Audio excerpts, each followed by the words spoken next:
esse período tão interessante que nós vivemos assim entre o Natal e o Ano Novo. Eu acho sempre muito rico, parece que é um período que a gente vai, né, meio que preparado e se preparando ao mesmo tempo para o Ano Novo que começa. E vou pedir, então, que a gente faça uma oração agora para começar. Vou pedir que a Zoé ore por nós, para a gente começar. Saudando já, aproveitando para saudar o Lucas, que chegou nesse meio de caminho aí, e vamos ver se mais alguém chega, tá? Vamos lá. Querido Deus, nosso Pai, te louvamos, te bendizemos por mais um dia que o Senhor nos permite viver. Obrigada, Senhor. Obrigada por essa oportunidade de estarmos reunidos, estudando a Tua Palavra. Que nada, Senhor, venha atrapalhar a nossa comunhão com o Senhor. E que no nosso coração tenha o propósito de aprender mais e mais de Ti.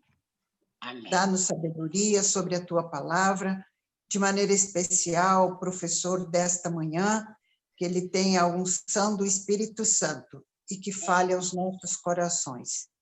Te agradecemos pela vida de cada um dos nossos colegas aqui e pedimos a Tua bênção para todos, em nome de Jesus. Amém. O desafio que me foi proposto seria unir as duas lições, né, últimas, a 22 e a 23, mas eu, olhando a revista e vendo os dois temas, né, eu achei bastante complicado fazer isso, né, em uma só aula, porque são temas que se conectam, mas que têm as suas especificidades, suas riquezas, né? E seria tratar muito superficialmente um e outro, né?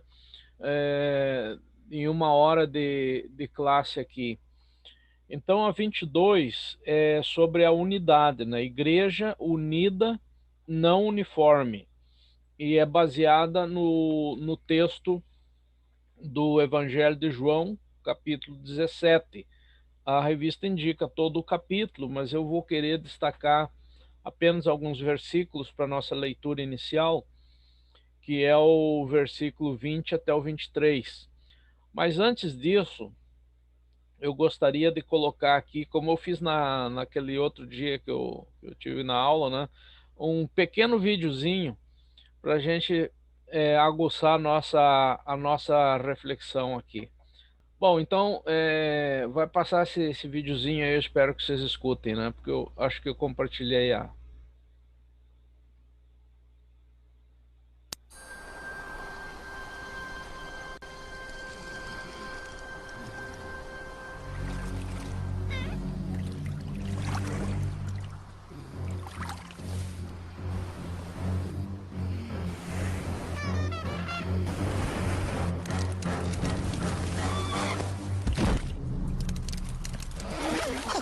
It's smarter to travel in groups.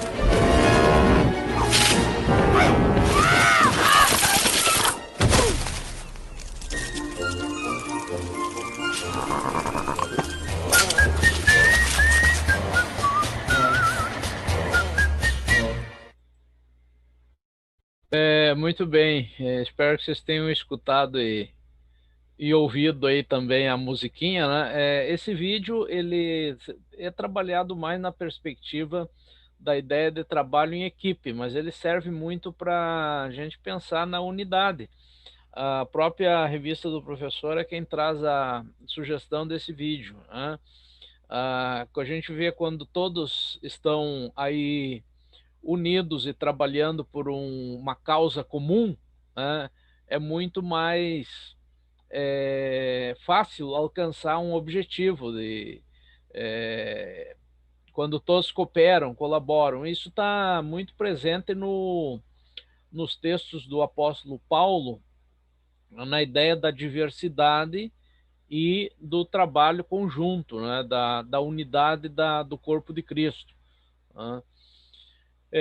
O nosso texto base, então, capítulo 17 do Evangelho de João, deixa eu colocar ele aqui também. Vocês estão com a Bíblia aí, podem abrir também, mas eu tenho ele aqui na tela do computador, exatamente os versículos do 20 até o 23, que eu gostaria de fazer a leitura nesse momento. Vamos ver aí quem poderia fazer essa leitura para compartilhar na tela. Só abrir seu microfone e fazer do 20 ao 23. Quem vai nos ajudar aí? Posso ler? Não Vamos lá. rogo somente por estes, mas também por aqueles que vierem a crer em mim, por intermédio da sua palavra, a fim de que todos sejam um. E como és tu, ó Pai, em mim e eu em ti, também sejam eles em nós, para que o mundo creia que tu me enviastes. Eu lhes tenho transmitido a glória que me tens dado, para que sejam um, como nós o somos. Eu neles e tu em mim, a fim de que sejam aperfeiçoados na unidade, para que o mundo conheça que tu me enviaste e os amaste, como também amaste a mim. Até o Muito bem, 23. vamos aí manter as Bíblias aí nesse texto, né? E volta e meia eu vou retornar a algum desses versículos, né? O nosso objetivo dessa lição, especificamente, é conversar sobre o conceito de unidade a partir dessa oração de Jesus. A primeira coisa que a revista nos ajuda a pensar, a partir inclusive do título da lição, só um minutinho aí que abriu o meu som aqui de novo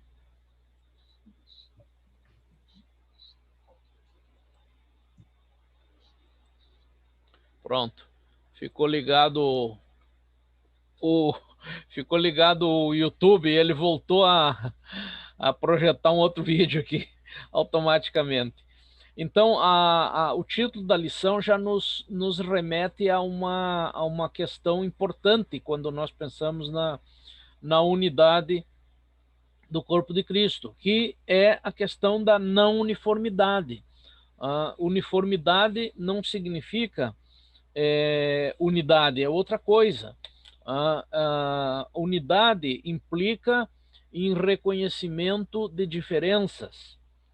Nem todas as pessoas são iguais, nem todas as comunidades são iguais, mas elas podem estar unidas.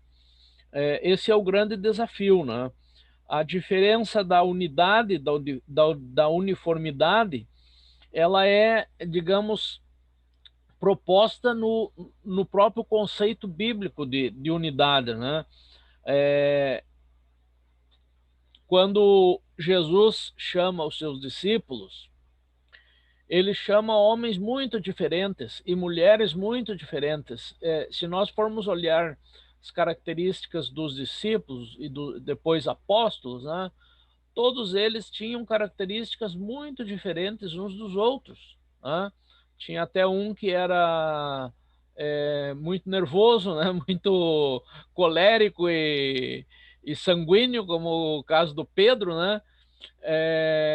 Tinha aquele que duvidava das coisas, né, como o caso do Tomé, e tinha até aquele que cedia às tentações e acabou entregando Jesus. Eram pessoas totalmente diferentes. E tinha as mulheres do segmento de Jesus. Enfim, não significa que todos, para serem unidos, precisam ser iguais. Eu, uma vez discutindo esse tema, eu até criei uma pequena frase que dizia o seguinte: diferente não é contrário. O diferente, aquele que não é igual a nós, não necessariamente é o nosso contrário.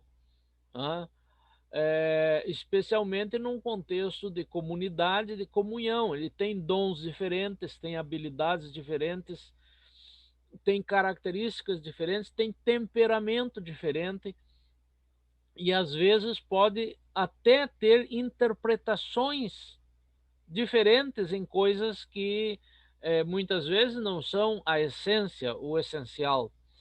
Existe uma frase que nós ouvimos muito nos meios metodistas, e ela, inclusive, por muitos é atribuída a Wesley, mas, na verdade, Wesley nunca escreveu isso e possivelmente nunca tenha nem dito isso, né?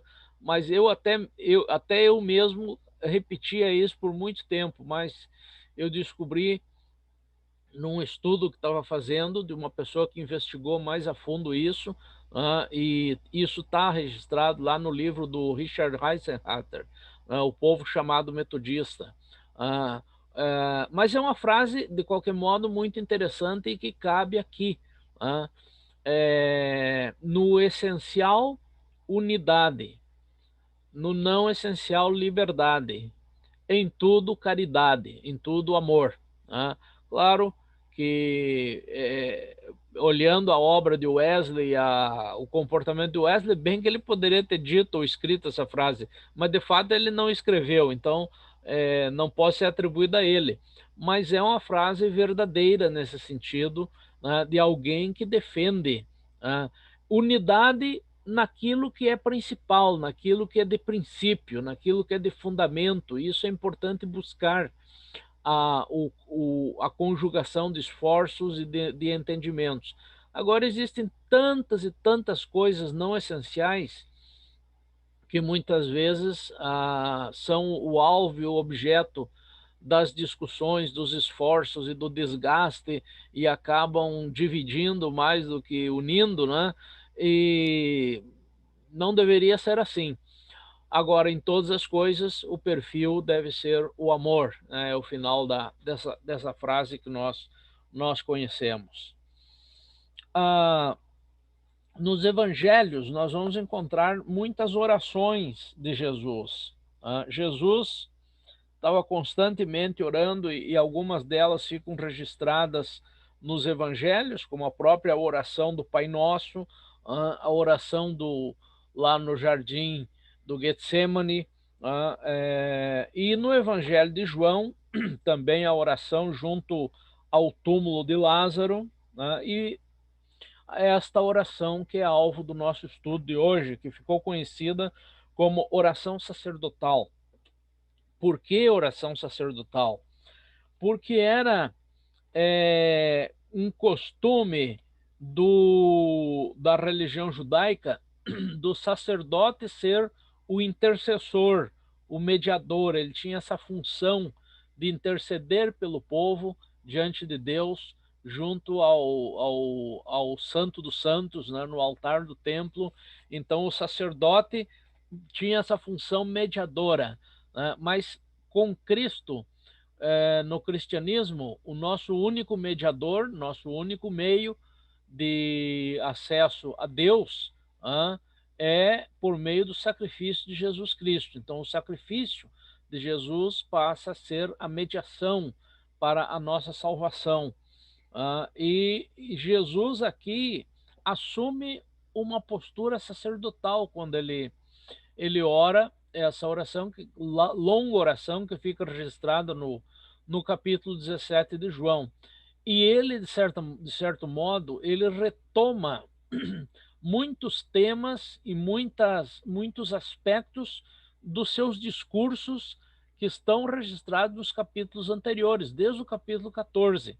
É muito interessante ler do capítulo 14 em diante de João culminando com o capítulo 17, e a gente vai ver que é uma série de links entre os temas e a oração final de Jesus ali no capítulo 17.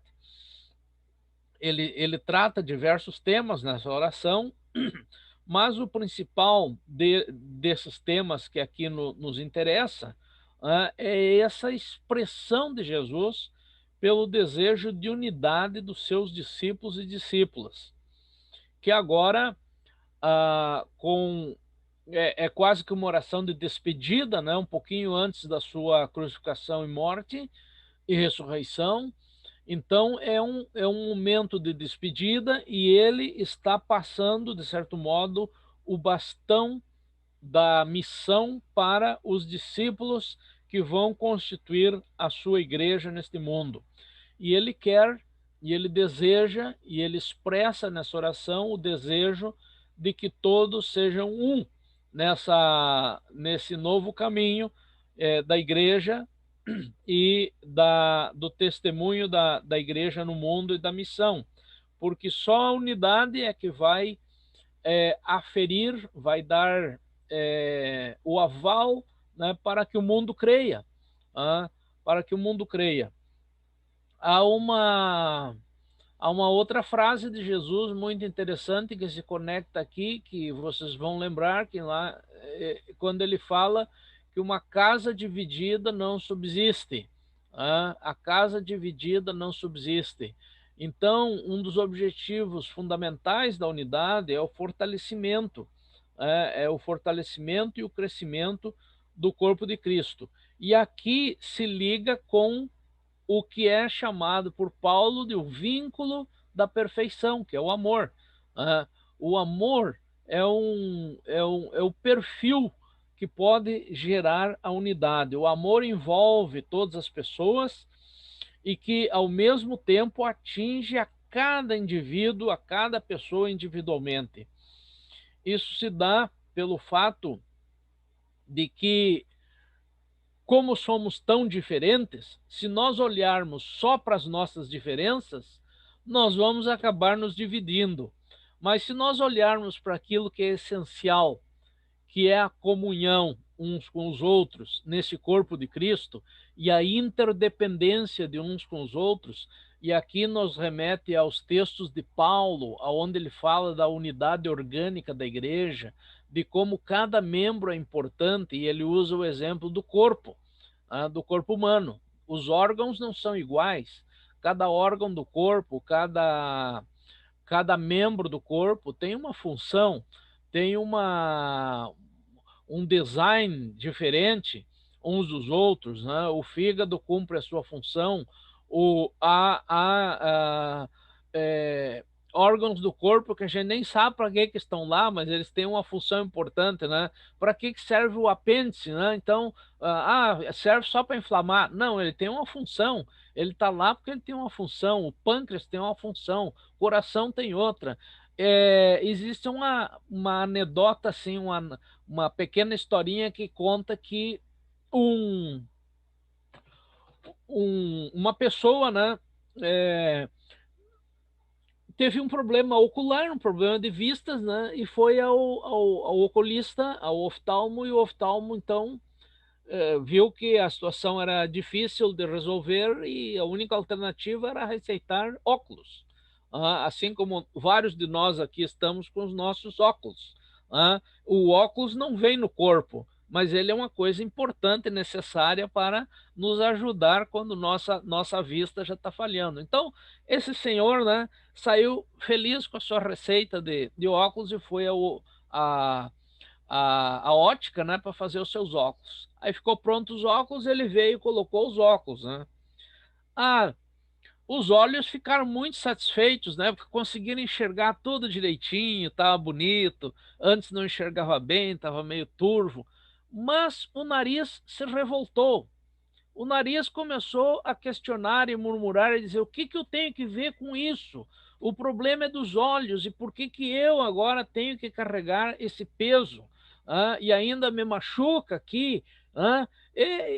O problema não é meu, é dos óculos. Eu estou cheirando, eu consigo cheirar bem as coisas, o meu olfato tá bem, mas então não é problema meu. E as orelhas do mesmo modo, né? Começaram a se revoltar e dizer, e nós que temos que ficar o dia inteiro com esse aro aqui pendurado, às vezes também machuca, é um negócio incômodo. Então os três, as duas orelhas e o nariz fizeram uma pequena revolta e começaram com escaramuças, escaramuças, escaramuças, e os óculos caíram do rosto do rapaz. E ele tropeçou numa pedra e caiu de cara no chão. E o primeiro que se arrebentou foi o nariz. E também as orelhas se lastimaram muito.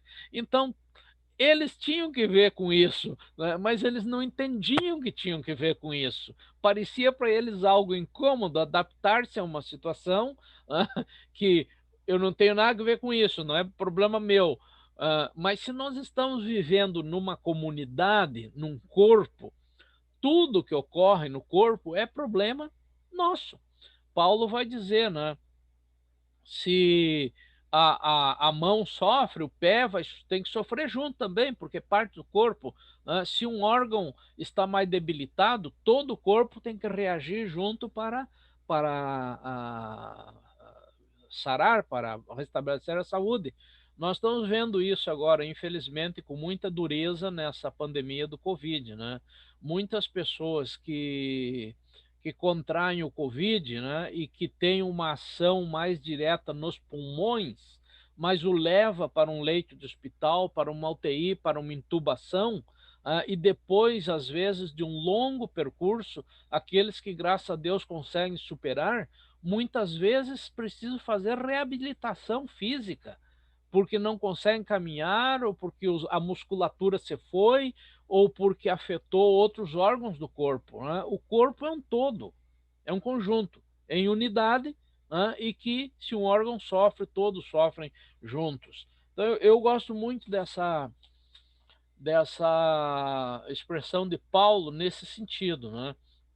De buscar essa harmonia, embora as diferenças, mas é necessário caminhar na unidade, porque o que importa é digamos, o todo, é o conjunto. O Wesley, na nossa tradição metodista, também vai dar uma grande importância para esse tema da unidade. Ele, por exemplo, ele pregou o sermão número 39, que é um sermão muito citado, né, quando se fala do tema da unidade, e ele tinha por título, né, esse sermão, o Espírito Católico, tá? O Espírito Católico no sentido não de católico romano, não de uma família da fé cristã, né, das diferentes famílias que há, uma delas se chama Igreja Católica Romana, não, é católico no sentido de universal, o espírito universal, da palavra grega katos, né, universal, e nesse sentido todos somos católicos, né? Todos somos católicos, né, porque universalmente é a grande família de Cristo, e se nós quisermos extrapolar isso ainda mais, a grande família humana, né? Ou se nós quisermos ir ainda muito mais além do que isso, a criação. Nós somos um ente da criação, né? E toda a criação, o Leonardo Boff vai dar muita ênfase nisso nos seus livros, como nós somos parte, inclusive, daquela poeira cósmica original, né? Ele vai brincando com essa reflexão, né? Para dizer que tudo tem a ver com tudo, nós estamos interligados e nós estamos vendo aí a situação caótica do meio ambiente, né, e como isso vai afetar as nossas vidas, a vida dos animais. Quem viu agora essas queimadas no Pantanal, né, e como os bichos sofreram, quantos bichos morreram, como os seres humanos que vivem lá naquela região sofreram por causa da queimada, por causa da fumaça. Então, tudo está imbricado, né? Está implicado uma coisa com a outra. É uma grande família. Então, pensando a unidade desde esse micro, digamos, sentido de uma igreja local ou de uma denominação, de uma família denominacional, depois outras famílias denominacionais, o cristianismo, né? E o Edivaldo citou aí muito bem no começo esse desafio que a gente tem de compreender esses organismos ecumênicos que buscam estimular a unidade entre os cristãos, como aqui no Brasil temos o CONIC, no nível internacional temos o CMI, né, o Conselho Mundial de Igrejas, são expressões. Tínhamos o CLAI agora está se refortalecendo, né, outra vez, porque havia caído muito a sua organização. Temos estes organismos que estimulam a busca pela unidade, não a uniformidade, mas a unidade. É que muitas vezes quem questiona esses organismos dizem que não, querem unir tudo numa igreja só.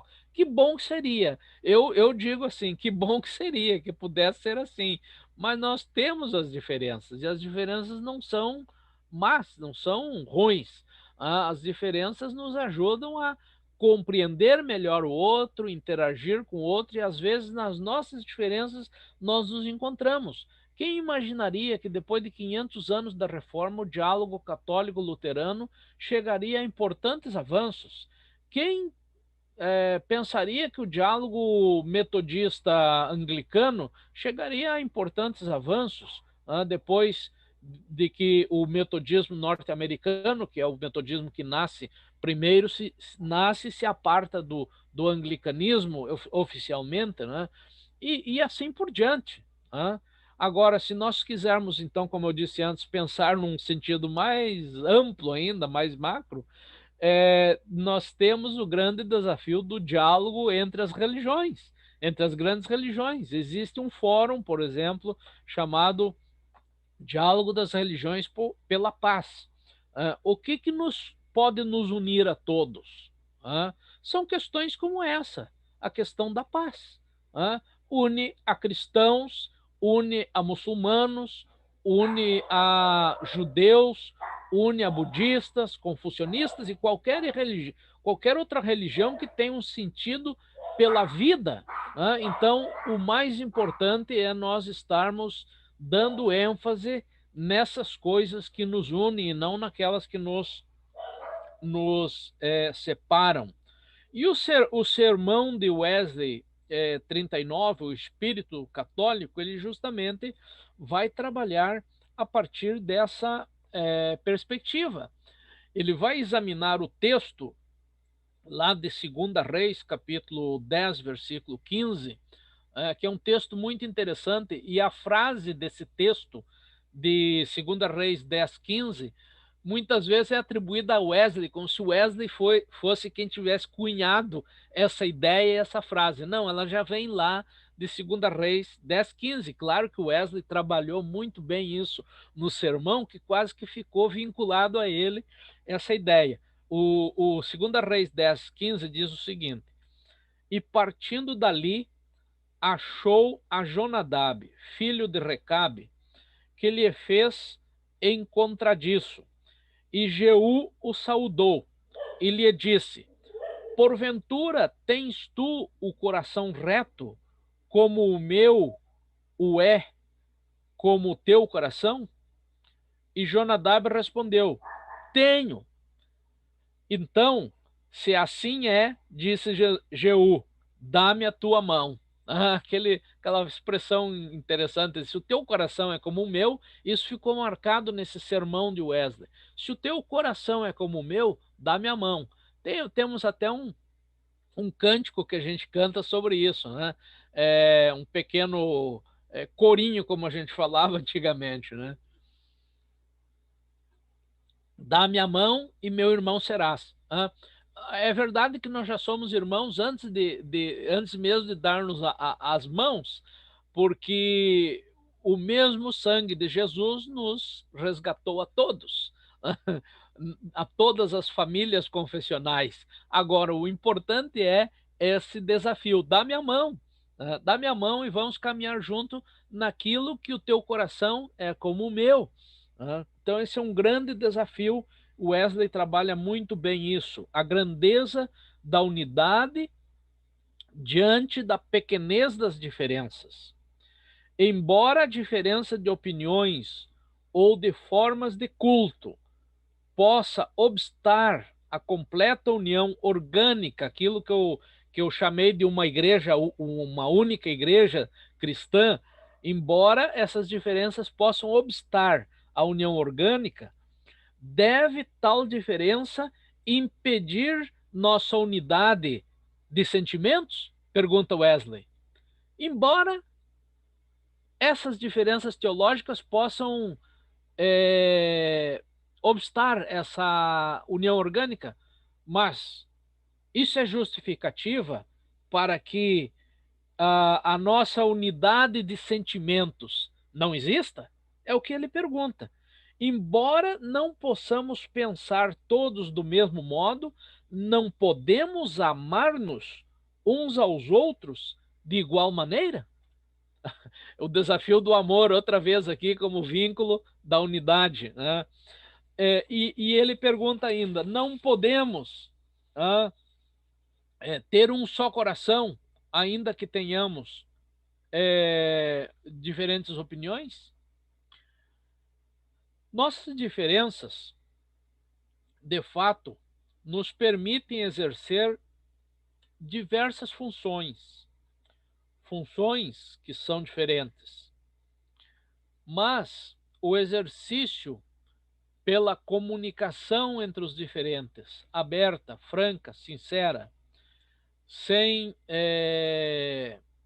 rancor, com honestidade, é, digamos, o motor, o impulso para a busca da unidade naquilo que nós podemos nos aproximar. E Wesley vai mais adiante, ele escreve uma carta conhecida de todos nós, a Carta a um Católico Romano, aonde ele vai dissecar mais uma vez esse tema da unidade e vai buscar a ideia de uma unidade naquilo que é essencial. Eu olhei a Carta ao Católico Romano outra vez e aqui fiz alguns destaques que eu gostaria de trazer à nossa memória. Então, Wesley vai dizer no ponto 17 da carta: resolvamos primeiro a não nos ferirmos mutuamente, a não fazer qualquer coisa descaridosa ou inamistosa que não gostaríamos que fosse feita para nós mesmos. Pelo contrário, busquemos em cada oportunidade um trato bondoso, amigável e cristão entre nós. Em segundo lugar, resolvamos, com a ajuda de Deus, a nada falar áspera ou inamistosamente um do outro. A maneira mais certa para conseguir isto é dizer todo o possível, sempre o bem, tanto sobre o outro como para o outro, em todas as nossas conversações, entre nós ou concernente ao outro. Usar só uma linguagem permeada pelo amor, falar com toda delicadeza e meiguice, com expressões mais carinhosas e conscientes possíveis, e consistentes possíveis com a verdade e a sinceridade de um para com o outro.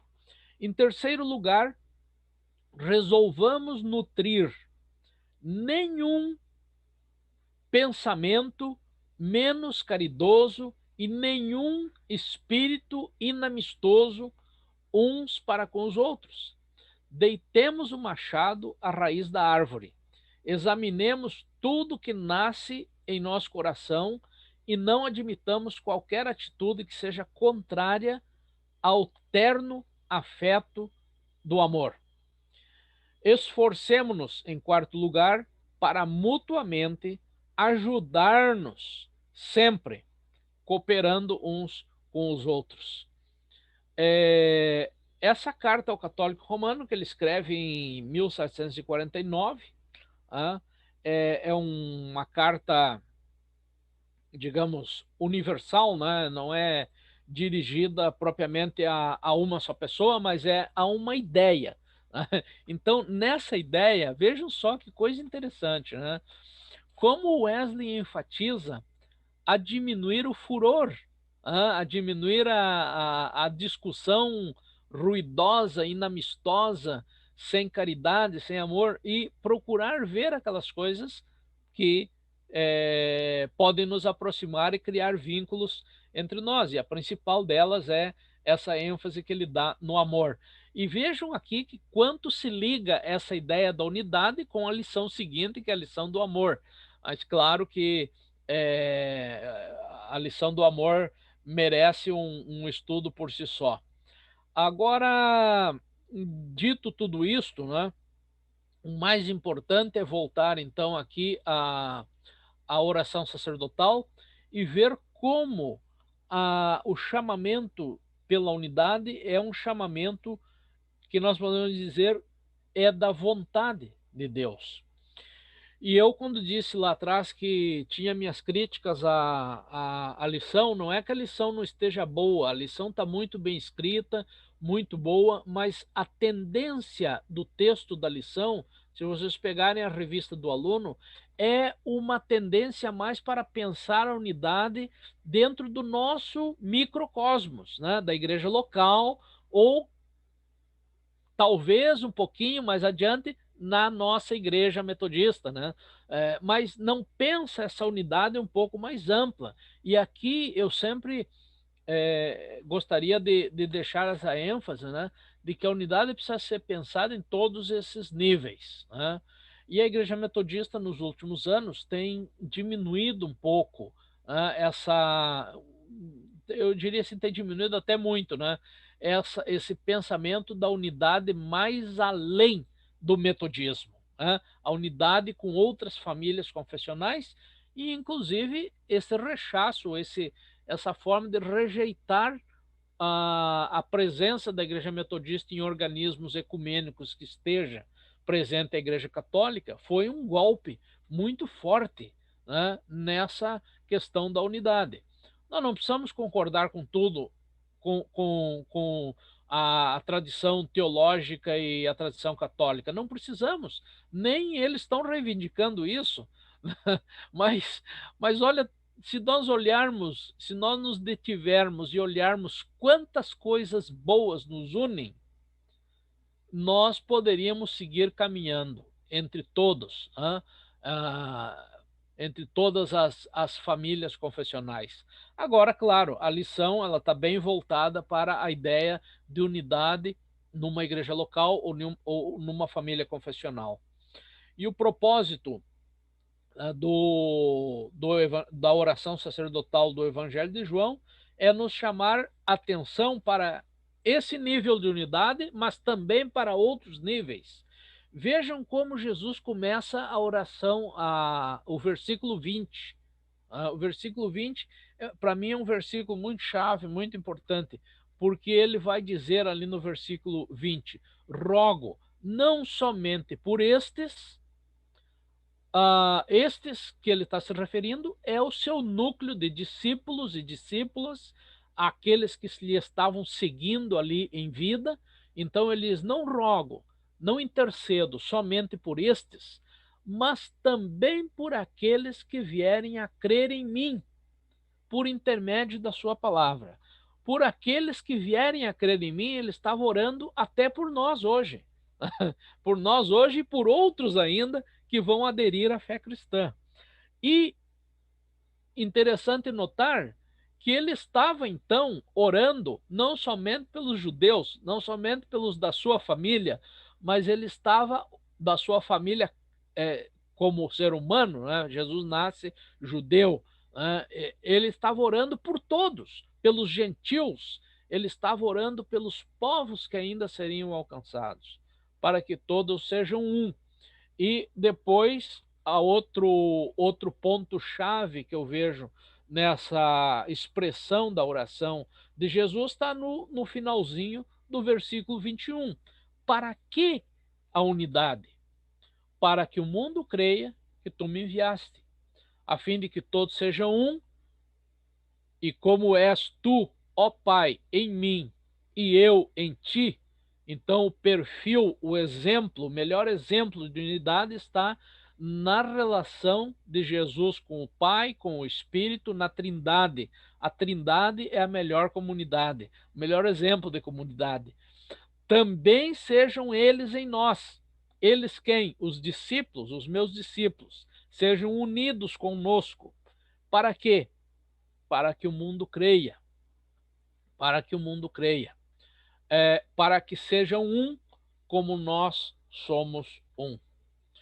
E aqui eu gostaria de, então, dada essa ênfase, né, ir a um pequeno parágrafo aqui do livro do Júlio de Santana, no Ecumenismo e Libertação, aonde ele vai tentar definir essa questão, conceituar, né? Não definir, conceituar, porque os conceitos são abertos, as definições são fechadas. Esse é um tema aberto. Né? Então ele vai dizer o seguinte: segundo o testemunho do autor da Epístola aos Efésios, o propósito final de Deus em sua relação é a criação é unir a criação sobre a cabeça de todas as coisas, que é Cristo. Unir a criação sobre a cabeça de todas as coisas, que é Cristo. Isso é Efésios capítulo 1, versículo 10. Júlio de Santana está citando aqui, então, quer dizer, é a Bíblia que está dizendo isso. Unir sob uma cabeça todas as coisas em Cristo. Ou seja, que sob o seu senhorio sejam recapituladas, reunidas todas as coisas que existem, tanto espirituais como materiais. Por esse motivo, os povos da terra, que no conjunto de sua diversidade constituem o povo de Deus, são chamados a viver fraternalmente em unidade. O autor da Epístola dos Efésios enfatiza a necessidade da reconciliação. Por quê? Porque vivemos num mundo dividido. Isso é uma constatação. Vivemos num mundo dividido. Muitos tipos de divisão. E hoje ainda a gente está vendo isso, né? Tanta briga, tanta contradição, tanta controvérsia numa coisa que nos une a todos. E isso me fez lembrar, antes de seguir aqui com o texto do Júlio de Santana, isso me fez lembrar, porque estava vendo esse fim de semana aí um filme, né, uma expressão lá do Ariano Suassuna no Alto da Compadecida. Ele vai dizer: cumpriu sua sentença, encontrou-se com o único mal irremediável, aquilo que é a marca do nosso estranho destino sobre a terra, aquele fato sem explicação que iguala tudo o que é vivo num só rebanho de condenados, porque tudo o que é vivo morre. Na morte nos igualamos todos, e agora, nessa iminência da morte, parece que estão tão desunidos, né? Os governos, as autoridades, cada um puxando para um lado, né? E era um momento de estar unido, porque nós estamos naquilo que nos iguala. Agora, o Ariano Suassuna, claro que nesse verso ele dá essa ênfase na morte, né? Como algo que nos iguala, ricos, pobres, grandes, pequenos, todos morreremos, todos vamos passar pela morte. Agora, há outra coisa antes disso que nos iguala a todos, e que nós precisamos prestar atenção, que é a vida. A vida nos iguala a todos. E é pela vida que todos nós deveríamos estar unidos, lutando num momento como esse. E o Júlio de Santana, então, vai dizer, o autor da Epístola aos Efésios enfatiza a necessidade de reconciliação dos povos separados que chegaram a se excluir mutuamente.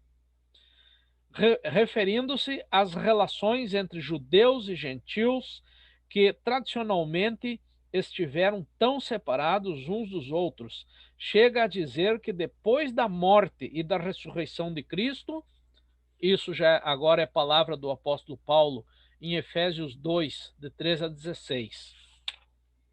Fostes aproximados pelo sangue de Cristo, pois é Ele a nossa paz, Ele que de dois fez um só povo, derrubando o muro da separação e da inimizade em sua própria carne, anulando a lei e os mandamentos expressa em decretos, para fazer em si mesmo dos dois um só homem novo, estabelecendo a paz, a reconciliação de ambos com Deus num só corpo pela cruz, e matando em si mesmo toda a inimizade, e deixando-nos o amor como o vínculo da perfeição e aquilo que pode nos alimentar na unidade, na busca da unidade. Eu fico por aqui, né? Teria muito mais coisa para mencionar aí, mas eu acho que vamos ter aí algum tempinho, uns minutos para a participação de todos e todas.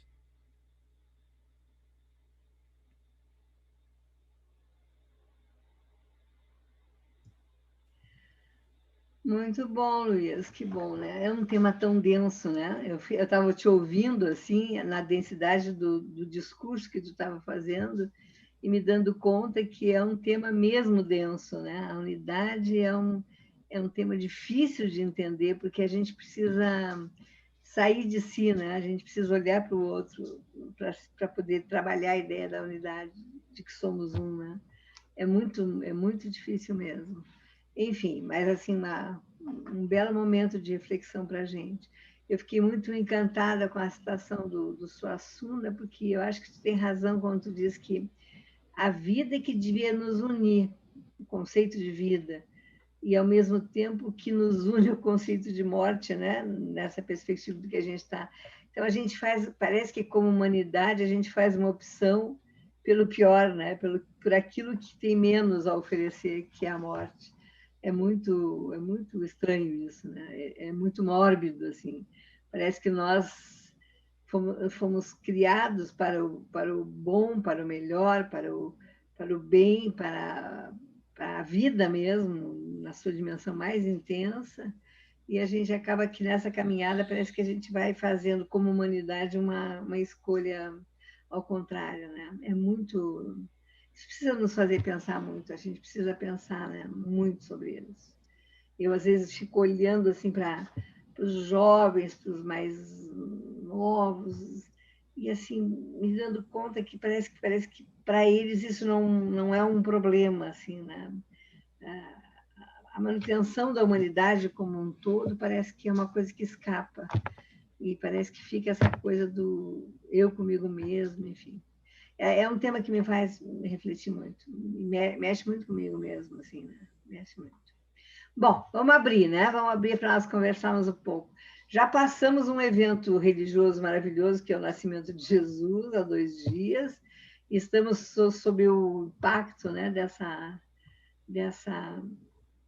dessa possível alegria do Natal, né? Dessa possível oferta de vida abundante, vida rica, nascimento, né? Enfim, o que estamos fazendo com isso nesse tempo, né, diante desse tema da unidade? Como é que a gente vai reagindo aí? Quem quer começar? Somos em 9 hoje, o Luiz falou, eu estou fazendo a mediação, temos 7 falas aí, ó, não vai dar nem tempo, tem que ser bem rapidinho. Vocês disseram que eu estimulo vocês, né? Estou estimulando. Abra os microfones aí, vamos conversar, vamos lá. O Lucas já está com vontade, está bem no meio da minha tela aqui, não é? E talvez ele seja o primeiro que queira falar. Vamos lá, Luquita. Abre o microfone. Ó, microfone. A gente tem que abrir. Luiz.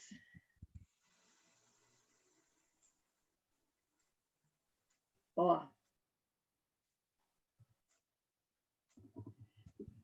Eu não estou ouvindo ninguém.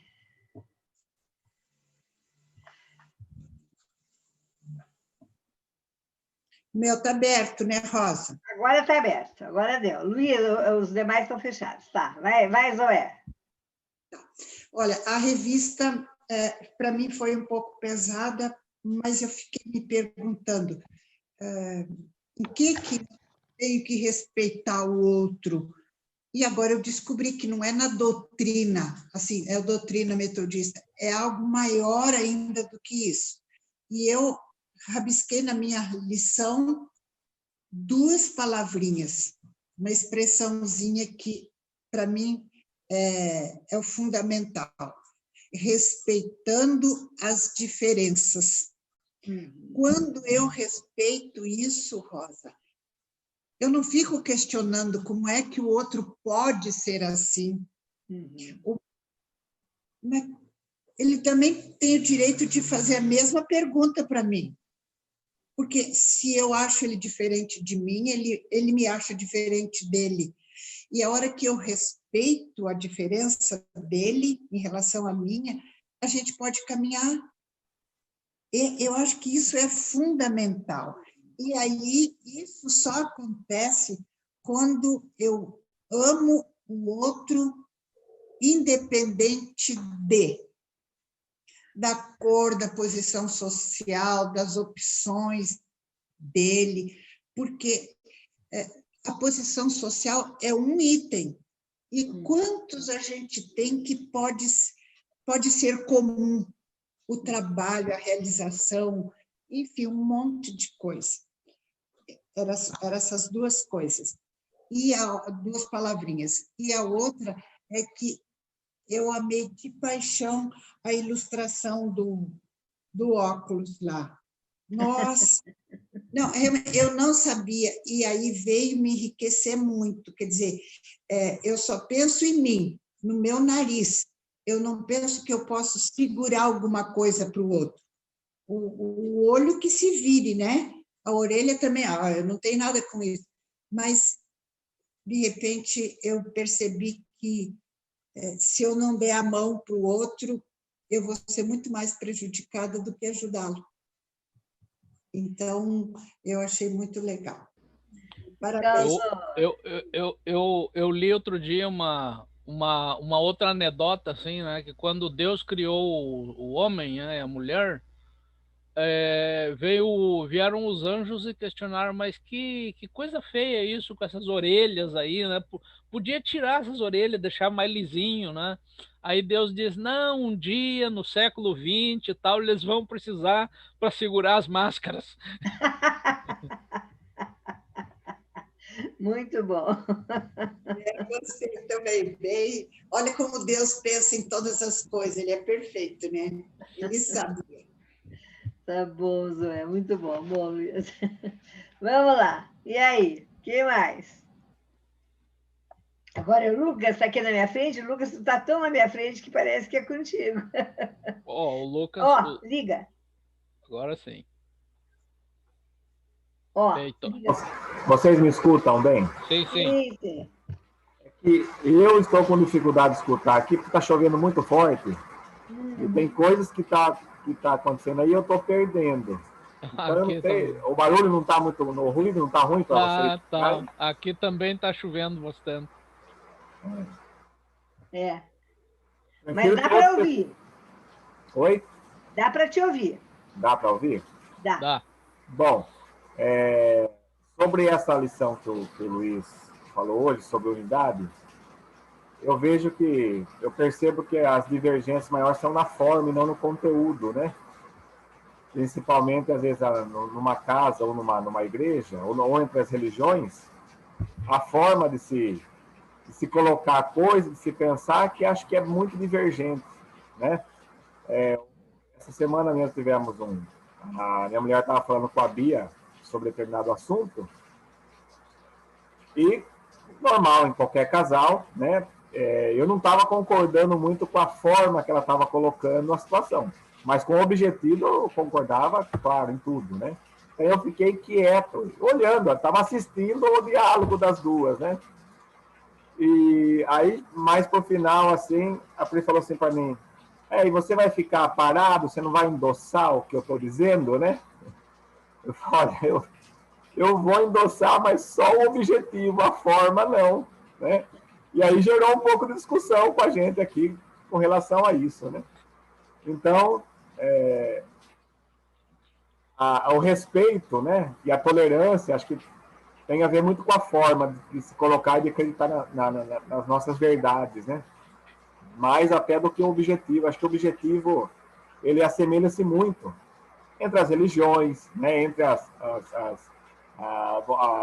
o objetivo, quando é um objetivo honesto, um objetivo verdadeiro, né? O objetivo até que não difere muito, mas as formas que elas traçam coisas bem diferentes, né? E, então, é bacana essa questão da unidade, a gente perceber muito mais a forma do que o objetivo, né? Verdade. E agora, também, assim, a coisa das diferenças das formas é aquilo que enriquece o convívio humano, né? Porque são diferentes maneiras de acessar verdades semelhantes ou a mesma verdade.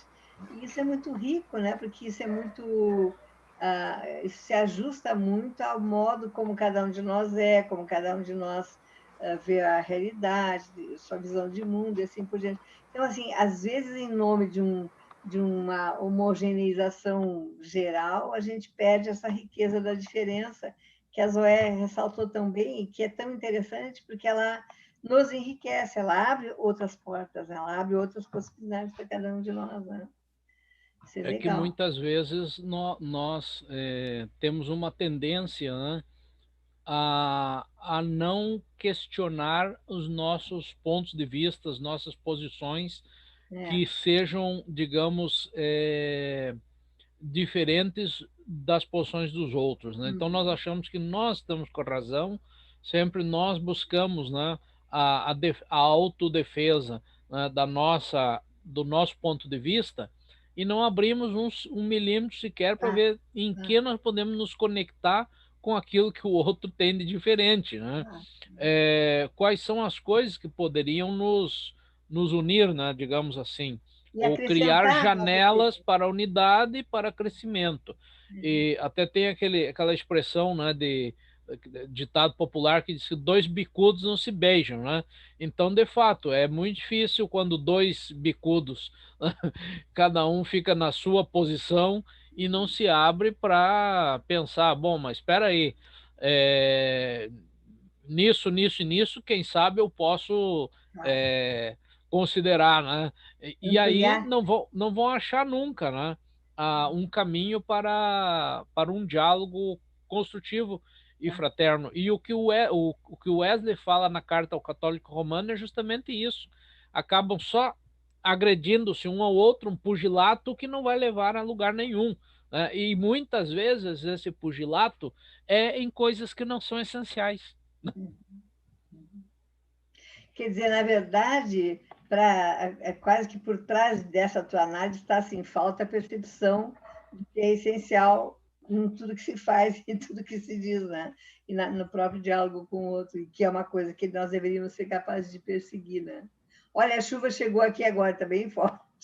Aqui está forte também. Nós estamos passando a geografia da cidade, porque aqui é centro. Tá bom, vamos lá. Quem mais? Ellen, Ivonete, Edna, Edivaldo. Vamos lá. Ellen. Tudo que está sendo falado aqui está criando toda uma ideia central, né? E aqui, para mim, essa questão são conceitos básicos, mas que são muito latentes e que a gente tem que trabalhar todo o tempo. Isso é o que fica para mim, né? A questão da unidade e não da uniformidade. E eu fico aqui pensando o material que estudei na época da faculdade e que traz como figura para a gente o iceberg. Acho que vocês já ouviram sobre isso. A gente vê a parte de cima sobre a água, mas não o que tem embaixo. Isso trazendo para relações humanas, trazendo para pessoas, isso fica muito claro para a gente nesse sentido. A gente só vê a parte de cima, A gente não vê a construção, os conceitos, a vivência da pessoa, e muitas vezes a gente cai num julgamento, a gente cai numa ideia de que tem que pensar igual a gente, e é o que nós estamos discutindo aqui. Cada um tem uma formação, um conceito, uma construção, enquanto pessoa, enquanto persona, né?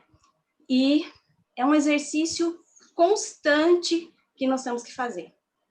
Essa ideia de estar junto, mas não uniforme. Partindo desse pressuposto. Eu vejo aquilo que os meus olhos estão vendo e muitas vezes eu não tenho a sensibilidade de ver o que está lá embaixo da água. Eu não tenho.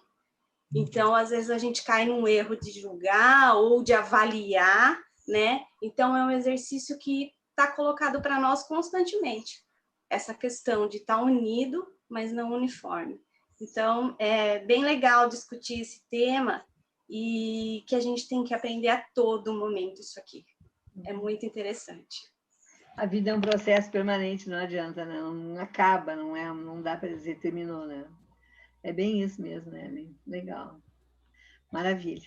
Eu fiquei pensando no iceberg, a ideia do iceberg, pensando assim, que quando a gente está na relação uns com os outros e que a gente não quer se contentar só com aquilo que aparece, para poder avançar um pouco mais no relacionamento, a gente teria que afundar, né? Teria que ir para baixo da água para ver o tamanho, né, do resto daquilo que não aparece, para poder avaliar. E a gente não faz isso, né?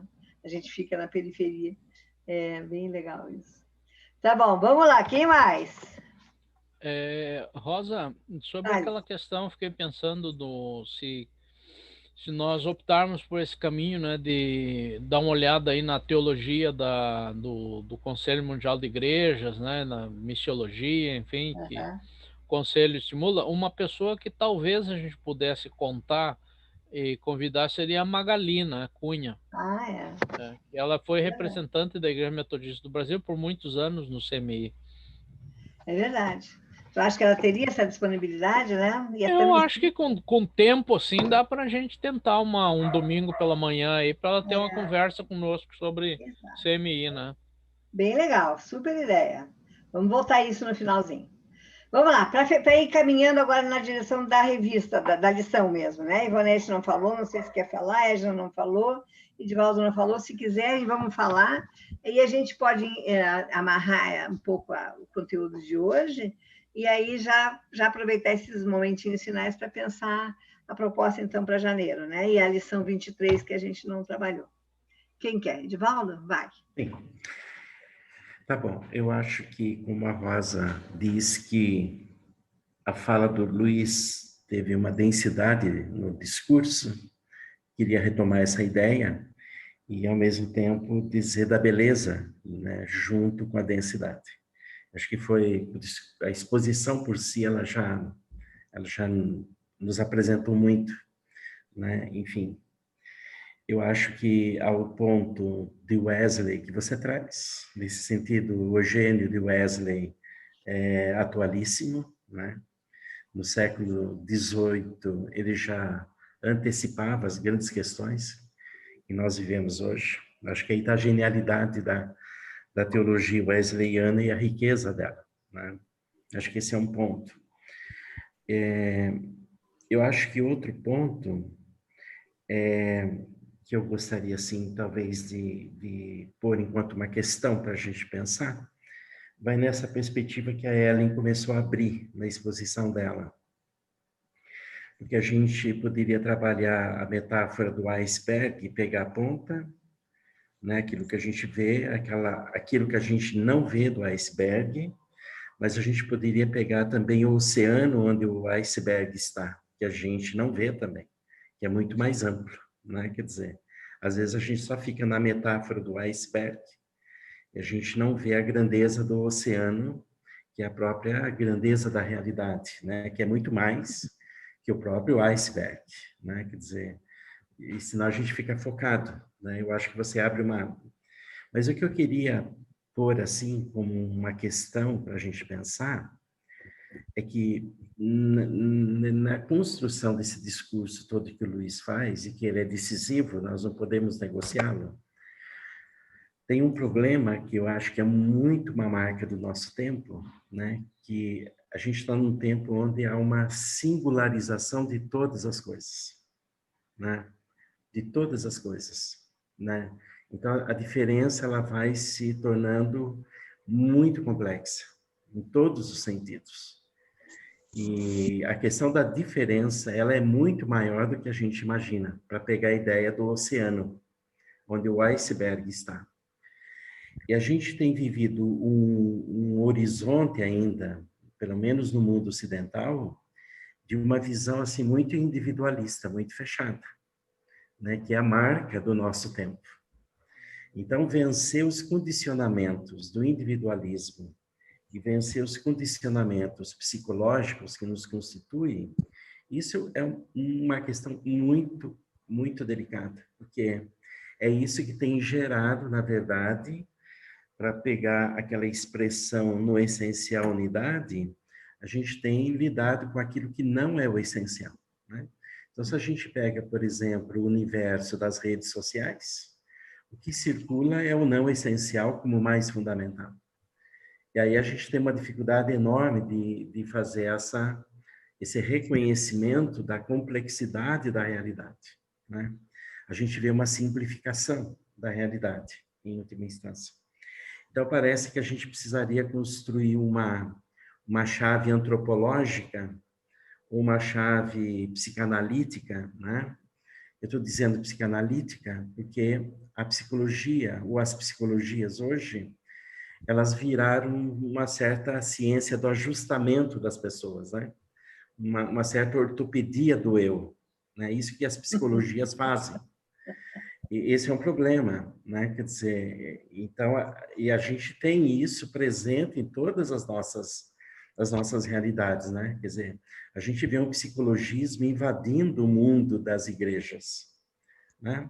E essa coisa da autoajuda, etc, etc, que nós tínhamos que vencer, né? Mas nada contra a psicologia aqui, é que a psicologia entrou numa crise e num barateamento fenomenal, né? Quer dizer, mas acho que nós tínhamos que descobrir no mundo contemporâneo essas mediações para a gente vencer, eu vou usar uma expressão aqui, que ela é muito cara à tradição filosófica, que é a gente vencer as nossas afecções.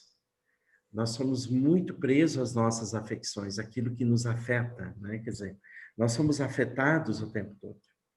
E como é que a gente vence esse lugar para a gente reconhecer, né? Quer dizer, isso que é o essencial, que de um modo ou de outro ele se perde no nosso tempo hoje, porque a singularização ela é tamanha, né? E isso é saudável, mas a gente tem perdido o contato com esse essencial, que é, eu diria assim, que é universal, que é o católico, que o Luiz traz muito bem na sua reflexão, né? Mas eu acho que a reflexão que o Luiz explicita e trazendo Wesley nesse cenário, a gente percebe aí a genialidade, né? A beleza da tradição wesleyana, para a gente poder pensar uma teologia da criação, para a gente poder pensar uma teologia da diferença e da unidade ao mesmo tempo, né? Superando essa ideia da uniformidade que a própria Ellen coloca e assim sucessivamente. Enfim, acho que os dois discursos de Wesley que Luiz traz, nós deveríamos revisitá-lo, talvez, né? A Carta a um Católico Romano e o Sermão 39, que é o Espírito Católico. Enfim, então eu pararia por aqui, cumprimentaria o Luiz por esse belo texto exposto para nossa reflexão. Legal, legal, Edvaldo. A gente tem a Ivonete e a Edna, que não falaram ainda, não sei se não querem falar, mas pelo menos apareçam para a gente ver vocês hoje, lindinhas. Vocês não querem nem mostrar a carinha para nós hoje? Ó, a Ivonete vai aparecer. Oi, Ivonete. Eu já mostrei a carinha. Bom, eu não vou falar, porque hoje eu estou só me alimentando das sábias palavras que vocês estão falando. Fica aí, então. Espera um pouco. Tá. Fala, Zoé. Não, estou dizendo, se elas não aparecerem hoje, a gente só vai encontrar com elas no ano que vem. Ah, verdade! Essa é a Zoé. A Zoé tem esse tipo de piadinha boa, assim. Bem na hora ela entra. Edna, tá de camisola? Tudo bem, a gente entende. Dá um oi para nós, tudo bem? Bom dia, não estou de camisola, não, já levantei faz tempo. Tô Mas brincando. estou sem câmera. Tá bom, tô brincando. Mas eu não vou falar, não. Como diz a Ivonete, estou me alimentando. E com a Tá graça de bom. Deus, Tomar Noé, nós café da vamos manhã, nos né? ver o próximo ano. Tá bom, muito legal. Bom, eu acho assim, no nosso encaminhamento de hoje, né, quer dizer, num tema com essa densidade, a gente caminha juntando esses pedaços de contribuições que fomos dando, né? O Luiz dá um mote e a gente vai, então, juntando isso e alargando, né? Porque, no fundo, né, o que a gente pode fazer com a realidade é ir ampliando a nossa compreensão sobre ela, né?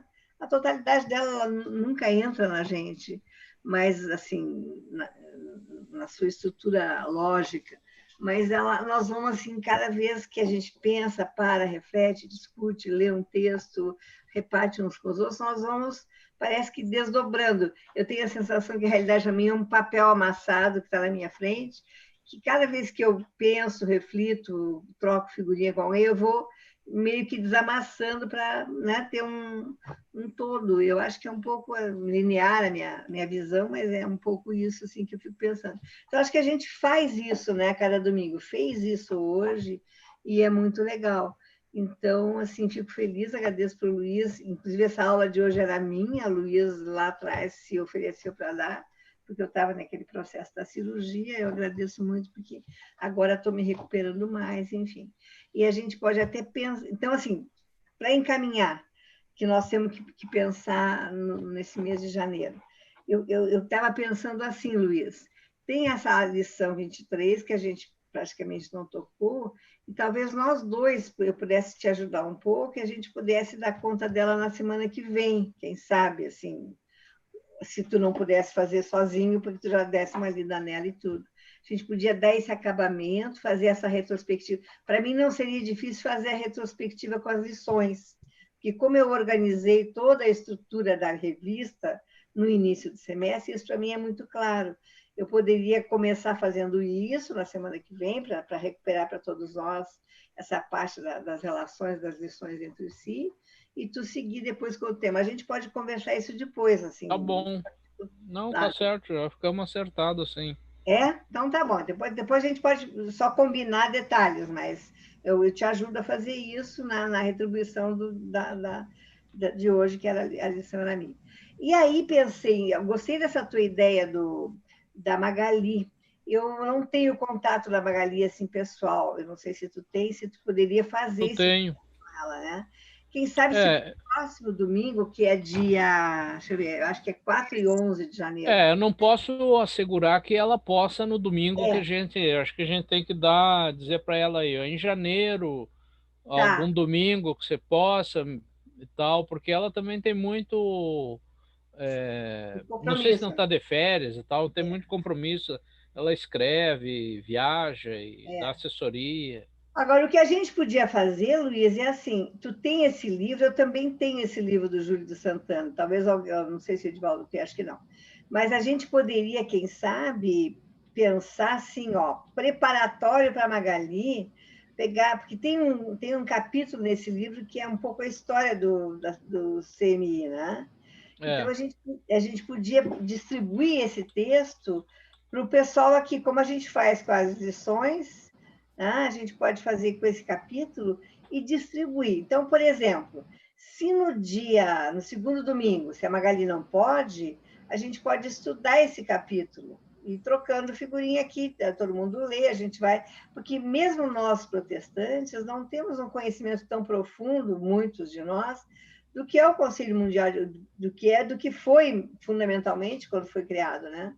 Que é esse contraponto, ou pelo menos essa outra iniciativa no campo do protestantismo, paralelo ao Vaticano II, enfim, que é todo um momento que a gente vive no mundo, né? E no mundo das confessionalidades, que é interessantíssimo e é onde começa a surgir mesmo toda essa perspectiva ecumênica. Então, a gente podia distribuir esse capítulo, não sei, Luiz, estou conversando mais contigo porque tu tem o livro. A gente podia distribuir. Se, por exemplo, se a gente consegue que a Magali venha conversar com a gente no segundo, a gente pode estudar o capítulo no terceiro domingo. Se a Magali não pode, a gente estuda no segundo. O que vocês acham? Assim, vamos construindo um diálogo interreligioso, vamos dizer assim, né, nesse mês de janeiro. Me parece que é um tema que vocês estão curtindo. É isso ou estou errada? Eu gostei da ideia. Gostou? Eu também. A Ivonete também? A Edna também? Ellen também? Luiz, tu acha que dá? Eu também. Eu, como disse, eu não tenho muito domínio sobre o que vai acontecer comigo agora nos próximos capítulos. Estou esperando uma definição, não sei, já tive minha entrevista lá com a Igreja do Uruguai e uma das coisas que eles me perguntaram é se eu estaria disposto a assumir imediatamente, né? Talvez eles já agora, no começo de janeiro, me dão uma resposta e me digam, venha, né? Eu vou. Tá. Então, não posso me comprometer muito, né? Bom, mas a gente pode... Bom, primeiro que a gente pode torcer para que dê tudo certo das coisas para ti. Deixa eu fazer um parênteses aqui. O Sérgio Marcos ontem estava querendo falar contigo. Tu conseguiste falar com ele? Já falei com ele. Tá, Já. Ele pediu o telefone e tal, enfim. Né? Ele era algum contato para ti, não sei o que é. Mas tudo bem. Então, a gente podia fazer assim, Luiz. Ó, primeiro, pedir que Deus te ajude mesmo, que dê tudo certo, se for da vontade dele, da tua e tudo certo. Segundo, a gente vai mediando contigo do jeito que der. Se a gente, eu sozinha não faço esse diálogo, não faço essa discussão sobre diálogo religioso. É um tema muito denso. Tu tem uma experiência que eu não tenho nos organismos internacionais. Então, a gente precisaria do Luiz, porque não é uma coisa assim só para contar uma história. É uma coisa para vivenciar mesmo um tema, e o Luiz tem toda essa competência que eu não tenho. Mas, enquanto ele tiver, a gente vai fazendo. E depois a gente vai achando solução. Quer dizer, eu acho que vamos construindo aqui um conteúdo que eu acho que, pelo menos para os próximos 2 domingos, né? O primeiro, que é a lição 23, que todo mundo já tem aí. Então, seria legal todo mundo ler, se preparar. E o segundo, que seria esse capítulo sobre o Conselho Mundial, a gente tem garantido. A terceira possibilidade é a Magali. Bom, e o quarto, dentro do próprio livro, do próprio tema, a gente vai encontrando. Se o Luiz permanece conosco. Se o Luiz não permanece, a gente redireciona o conteúdo, porque tem ainda a questão do Vaticano II, quer dizer, uma aula poderia ser a questão do Vaticano II em contraposição ao Conselho Mundial de Igrejas. Daí entraria o Edivaldo. O que tu acha, Luiz? Eu acho bom. Não é? Então, assim, dos 4 domingos de janeiro, não tô querendo ser... me desincumbir da função, mas estou querendo trabalhar dentro da lógica do calendário de janeiro. Os 4 domingos de janeiro, a gente teria essa possibilidade de, no mínimo, 3 deles estarem resolvidos desse jeito, né? O que vocês acham? Tudo bem? Legal? Tudo bem. Então, tá bom. Então, a gente... Depois, Luiz, eu te ligo durante a semana, só para a gente combinar. Eu vou pegar o meu livro também agora, que faz tempo que eu não olho para ele, e a gente depois decide qual capítulo a gente faria, tá bom? Tá bom. Então é isso, né, gente? Vamos, então, concluindo já, e vamos fazer uma oração para terminar. Vou pedir que a Edna ore por nós. Pode ser, Edna? Pode ser. Rosa. Sim. Sim, a questão das revistas, como que fica? Então, nas revistas eu preciso conversar um pouquinho com o Luiz, separado, porque o Luiz andou conversando lá e parece que... Não, é aquilo que eu já disse, né? Não tem revista ainda, quando tiver eles vão avisar. Vai ser da segunda quinzena em diante de janeiro. Então, antes de 15 de janeiro, Zoé, não adianta a gente querer eu acho que vai sair só lá pelo final de janeiro. Tudo bem. Okay. E aí... Tem que fazer contato com a Angular e ficar monitorando isso. Tá, é isso. Depois nós falamos em separado, só para não gastar o tempo aqui, a gente tem que ligar para a Angular. E a Dalene pode nos ajudar nisso, que a Dalene é boa nos contatos, assim, tá? Talvez pegar uma revista anterior também é uma outra possibilidade, né? Eu tinha pensado de pegar aquela do metodismo, aquela que tem as ênfases metodistas, que nós estudamos há uns 3, 4 anos atrás. Eu vou dar uma olhada e depois eu proponho para vocês, tá? Pode ser? Com certeza. Então tá, Edna. Vamos lá, Edna? Senhor nosso Deus, muito obrigado, ó Deus, por mais esse dia que o Senhor nos dá. Obrigado, ó Deus, pela chuva que o Senhor providenciou para nós. Obrigado, Senhor, pelo estudo da Tua palavra, onde nós podemos aprender um pouco mais e fazermos, ó Deus, aquilo que agrada ao Senhor. Fica, Senhor, com cada um de nós, fica com todas as nossas famílias. Abençoa-nos, ó Deus, para que nós possamos estarmos dispostos a buscar a Tua palavra, a aprender mais de Ti, que nós possamos, ó Deus, estarmos agradecendo tudo que o Senhor tem feito por nós, especialmente nesses dias, ó Deus, que acabamos de comemorar o Natal, o nascimento do Teu Filho Jesus, que nós possamos reconhecer, ó Deus, o Seu amor por cada um de nós, e que a gente consiga, Senhor, compartilhar esse amor com as pessoas que estão próximas de nós. Abençoa-nos, ó Deus, nesta semana, prepara-nos, Senhor, para recebermos mais um ano que se iniciará e que nós possamos estar debaixo da Tua graça e buscando o Senhor nas nossas vidas. Amém. Fica conosco, prepara, Senhor, os nossos professores que têm se empenhado em nos ajudar a compreender aquilo que o Senhor tem para cada um de nós. Fica conosco e, mais uma vez, muito obrigado por esse estudo. Amém. Amém.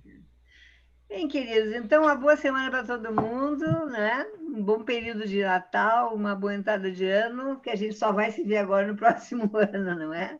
Tá bom? Então, até domingo que vem. Tchau, Então, tchau. só Até lembrando. domingo. Ano que vem. Até o ano que vem. Beijo, beijo. Tchau. Beijo.